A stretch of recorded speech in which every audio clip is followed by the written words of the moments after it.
Hey everyone, I'm Trevor, and today we're going to give you an ultimate ride guide for Universal Studios Hollywood. Everything that you need to know before you visit. So, let's get going. Now, the first thing that I want to make you aware of is that Universal Studios Hollywood is divided into two distinct sections, the upper lot and the lower lot. That's because Universal is built on the side of a hill. We'll talk more about that later, but for now, I want to focus on the upper lot. Here's a quick overview of the land breakdown. Of course, the most popular land by far, and one of the biggest reasons for visiting Universal Studios Hollywood, is the Wizarding World of Harry Potter.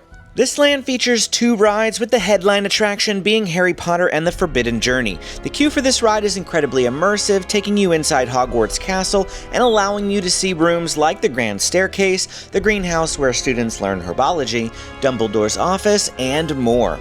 This ride is a simulator attraction, as are most of the rides at Universal Studios Hollywood, that relies heavily on screens and movement. But that's not to say that it doesn't feature well-built sets or animatronics, as it does, and it's one of my favorite rides in the park.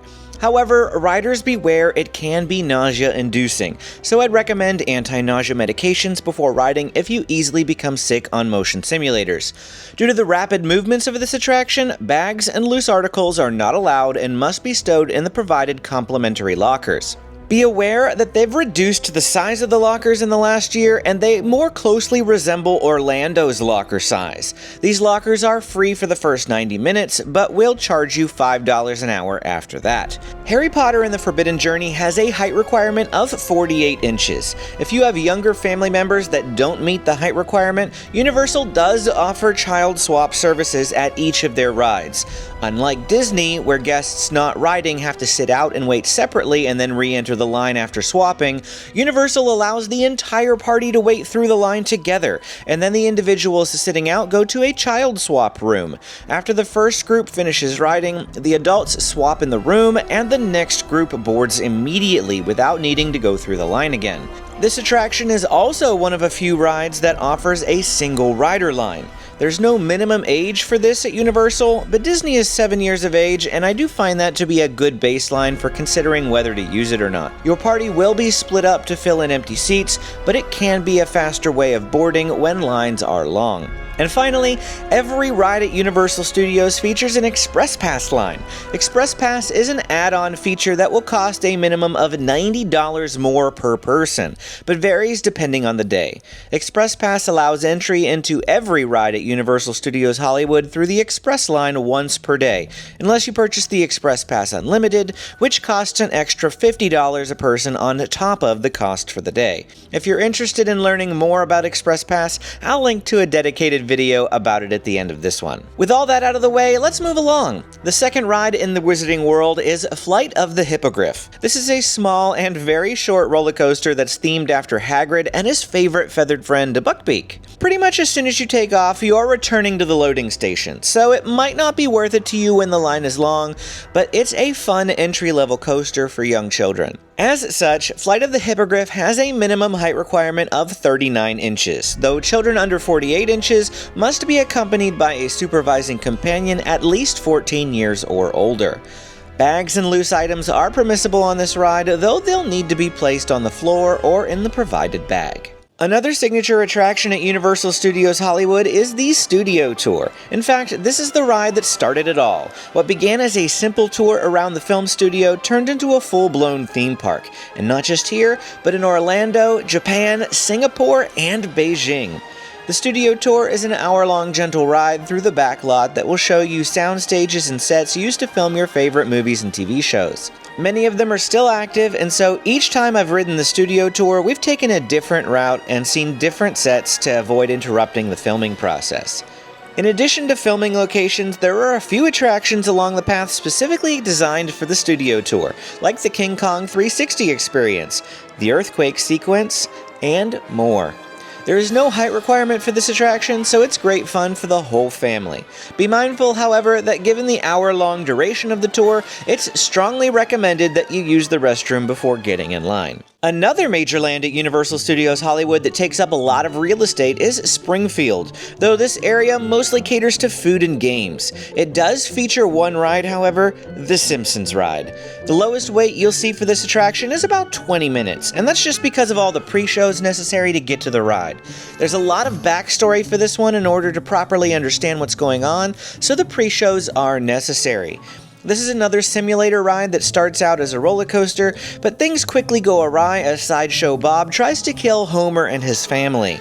As you can imagine, this is not a kid-friendly ride, and I have yet to take my children on this despite it only having a 40-inch height requirement. The video is a bit dated, and the low resolution and blurry imagery compounds the problems for those who easily get motion sick. I frequently get a headache on this ride, and I usually don't experience issues with this sort of thing. I generally recommend avoiding this one unless you really love The Simpsons. Minion Land is home to 2 rides, with the primary attraction being Despicable Me Minion Mayhem. Once again, this is a motion simulator attraction, and similar to the Simpsons Ride, the minimum wait is usually about 15 minutes just because of all the pre-shows you have to go through to get to the ride itself. In this ride, Gru turns you all into minions so that you can come work for him. And as you begin the orientation process, things don't go according to plan, and what results is a mix of hilarious mayhem, which is fun for everyone. Well, everyone except children under 40 inches, as this attraction does still have a height requirement. My wife Amy frequently deals with motion sickness at Universal, but this one doesn't bother her as much. Take that for what you will. But that's not the only ride in this area. At the exit to Minion Mayhem is an area called Super Silly Funland. There's a small water park for young children in this area, but there's also a ride called Silly Swirly. This is a Dumbo-style attraction with no height requirement. It also rarely has a line, so it makes for a great ride on busy days, especially for smaller children, as there isn't much else for them to do at Universal. Even the Secret Life of Pets Off the Leash has a minimum height requirement of 34 inches. It's the lowest height requirement in the park, so it's still pretty kid-friendly, but this is a slow omni-mover attraction similar to Disney favorites Haunted Mansion or Little Mermaid, both of which have no height requirement, so I find this one a bit perplexing here at Universal. Even so, this is a great attraction with beautifully designed themes chock full of animatronics from the hit movie The Secret Life of Pets. The idea is that you're a stray dog that's navigating the scary world of the streets before getting cleaned up and adopted by a loving family. The Secret Life of Pets is one of Universal Studios Hollywood's newest rides, having first opened in 2021, and is a must-see attraction. That's it for the current rides on the upper lot, but before we head down to the lower lot, there are a few more attractions you should be aware of. The first is Kung Fu Panda Adventure. This is a show that takes place in a large interactive theater with motion-activated seats. It's not a true motion simulator and shouldn't make you sick, but the seats rumble and move a little bit, and the whole room turns into a giant movie screen that does spin and move around. They do have accessibility seats that don't move, turning the experience into a standard movie theater style show if needed. The theater fits a lot of people, so there's rarely more than a 10 to 20 minute wait, making Kung Fu Panda Adventure great on hot or busy days for a quick chance to get off your feet for a few minutes. And then there's Universal Studios Hollywood's biggest and best show, Waterworld, which is based off of the 1995 movie by the same name, starring Kevin Costner. This is an action-packed, adrenaline-fueled stunt show with a lot of funny moments and intense scenes. It uses loads of pyrotechnics and props and is an impressive must-see attraction. This show takes place at scheduled times throughout the day, so be sure to check the Universal Studios Hollywood app on the day you visit to see what times it's running. Be sure to show up at least a half an hour early to get the best choice of seats. There is a splash zone, and the seats are clearly marked, so avoid them if you don't want to get wet, because you will get wet if you're in them, potentially drenched and completely soaked to the core. And lastly for the upper lot, coming soon is Fast and Furious Hollywood Drift. The construction for this attraction is visible right outside the entrance to the Wizarding World of Harry Potter and hangs over the side of the mountain where you head down into the lower lot. This ride isn't set to open until sometime in 2026, but it will feature groundbreaking 360-degree rotation of the ride vehicles.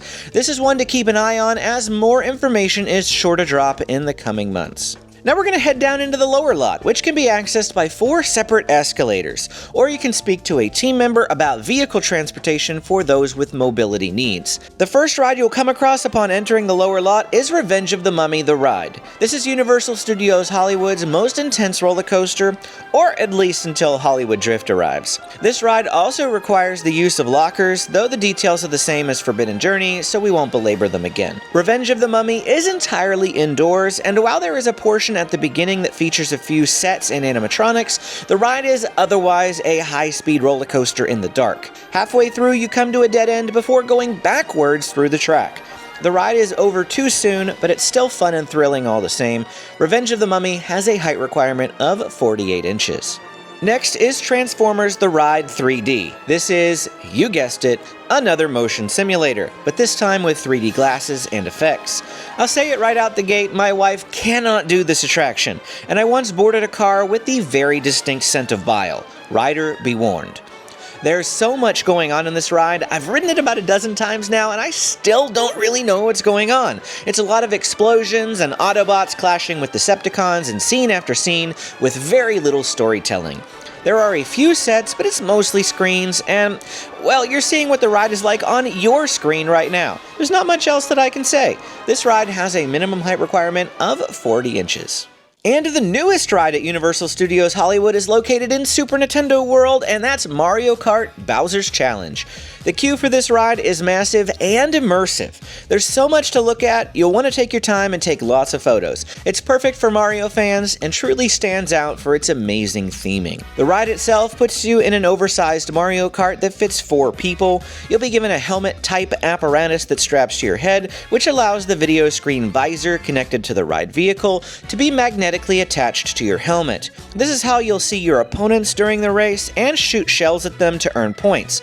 Without the helmet, you won't see any of the interactive elements. Mario Kart Bowser's Challenge moves a lot slower than you're probably expecting, and you don't entirely need to know what you're doing to play, but if you want to make the most of the experience, you'll need a power-up band, as it allows you to earn extra points through the Universal app and track your achievements and scores. You can buy power-up bands right there in Super Nintendo World, or at the Nintendo gift shops around the park and City Walk. These bands are not necessary to play, however, they just make it more interesting. The ride also has a height requirement of 40 inches. And the final ride for this video is Jurassic World: The Ride, which is quite possibly my favorite ride in the entire park. This ride is similar to the Jurassic Park River Adventure ride at Orlando's Islands of Adventure, but it's so much better. You will likely get wet, but to mitigate the damage, ask to sit in the back 2 rows. This is a water ride after all. It starts off like a standard slow-moving boat ride with some epic scenes and fantastic animatronics, but it doesn't take long for the dinos to break loose and things get hairy pretty quickly. The crowning achievement is this massive Indominus Rex at the end of the ride, right before you take the plunge down the 85-foot drop. The ride features a 42-inch height requirement and is not to be missed. And that's going to be it for our time here today at Universal Studios Hollywood. If you enjoyed this video, don't forget to hit that like and subscribe button on your way out. If you still have questions, drop them in the comments below. I'm always happy to answer them. Click this video to check out whether or not Universal Express Pass is worth it. Thanks for watching, and we will see you again next time.